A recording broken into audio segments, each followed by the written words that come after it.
Nous allons calculer l'intégrale de 0 à 1 de x exponentielle de x dx en utilisant la méthode d'intégration par parties. Nous allons maintenant calculer cette intégrale par la méthode d'intégration par parties. Alors, dans la formule d'intégration par parties, le membre de gauche, donc ici les bornes sont 0 à 1, le membre de gauche, c'est l'intégrale de 0 à 1 de u de x v' de x dx. Donc on doit rapprocher cette forme de l'énoncé. Autrement dit, on doit déterminer si u de x est v' de x, donc est-ce que u de x, ici on a deux choix, est-ce que u de x est égal à x et v' de x est égal à exponentielle de x, ou bien est-ce que u' de x égale exponentielle de x et v' de x égale x. Donc on a ces deux choix-là. Quel choix faire, quelle option choisir? On va choisir l'option en général, donc on va choisir l'option telle que si on choisit u de x égale x, on voit que u' de x est égal à 1. Donc il y a une simplification qui s'opère. Alors que si on choisit v' de x égale x, v de x, une primitive de x, va être égale à x2 sur 2, donc on complexifie le problème. Et en général, donc au départ, a priori, on choisit l'option qui permet de simplifier les choses. Faisons-le. Donc pour tout nombre réel de 0 à 1, on va poser u de x égale x et v' de x égale exponentielle de x. Alors là, u' de x sera égal à 1 et v de x égale exponentielle de x. Tout cela parce qu'évidemment u est dérivable et que v' est continu et donc on peut trouver une primitive de v. Donc pour tout nombre réel de 0 à 1, on pose u de x égale x, v' de x égale exponentielle de x, u' de x est donc égal à 1, v de x égale exponentielle de x.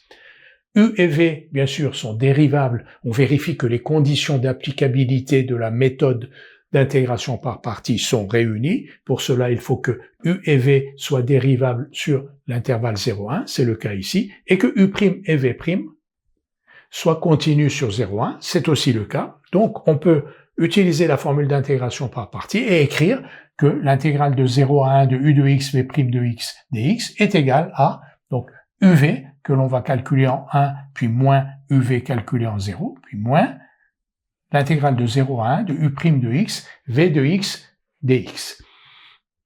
Si on s'est trompé, c'est-à-dire si on a fait le mauvais choix, on s'en rend compte très vite parce que quand on va exprimer le membre de gauche ici, au membre de droite, on va avoir une formule ou ici une intégrale encore plus complexe que celle que l'on avait à traiter. Donc maintenant, on va remplacer UV', donc UV, U' et V par leur valeur. Nous allons donc remplacer U et V, U' et V' par leur valeur. Donc ici, l'intégrale de 0 à 1 de U de x, V' de x dx, bien sûr, on retrouve l'intégrale de l'énoncé.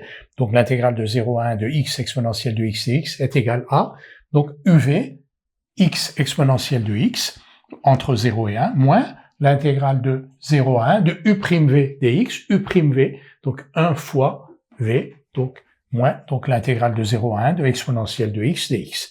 Donc, on touche pas à x exponentielle de x, qu'il faudra calculer pour 1 et pour 0 et faire une différence, moins, donc ici, une primitive de exponentielle de x, donc que l'on va calculer en 1 et en 0. X exponentielle de x en 1, ça vaut 1 exponentielle de 1, on va écrire dans le détail, moins x exponentielle de x en 0, donc moins 0 fois exponentielle de 0, ça fait bien sûr 0, et ensuite moins ici, exponentielle de x pour x égale 1, c'est exponentielle de 1, moins exponentielle de x en 0, c'est exponentielle de 0. Les e se simplifient, ici on a 0, et ici on a plus exponentielle de 0 c'est 1, donc l'intégrale qu'on nous demande de calculer est égale à 1. Nous allons maintenant montrer, juste pour une fois, ce qui se serait passé si on s'était trompé, c'est-à-dire si on avait fait le mauvais choix, si on avait choisi donc u de x égale exponentielle de x et v' de x égale x. Supposons donc qu'au départ on ait fait le mauvais choix, donc on ait choisi u de x égale exponentielle de x et v' de x égale x. Dans ce cas-là, u' de x, la dérivée de u c'est exponentielle de x, et une primitive de x égale à x2 sur 2. U et V sont bien dérivables, U' et V' sont bien continus sur 0,1 et on peut donc utiliser la formule d'intégration par parties. Qu'est-ce qu'elle donne cette formule? Donc, elle nous donne intégrale de 0 à 1 de x exponentielle de x dx égale donc UV donc x2 sur 2 exponentielle de x entre 0 et 1 moins l'intégrale de 0 à 1 de U'V dx, c'est-à-dire donc de exponentielle de x fois x2 sur 2 dx. Et donc, on voit qu'on avait déjà ici une intégrale relativement complexe avec x exponentielle de x dx, et on se retrouve avec une intégrale d'une complexité encore plus grande, parce que l'on a x2 sur 2 exponentielle de x, alors qu'on cherchait à se débarrasser du x. Donc c'est un mauvais choix. Donc si on avait effectivement opté pour cette option, on revient en arrière et on réessaye u de x, ou on essaye u de x égale x et v' de x égale exponentielle de x, ce que l'on avait fait donc au départ.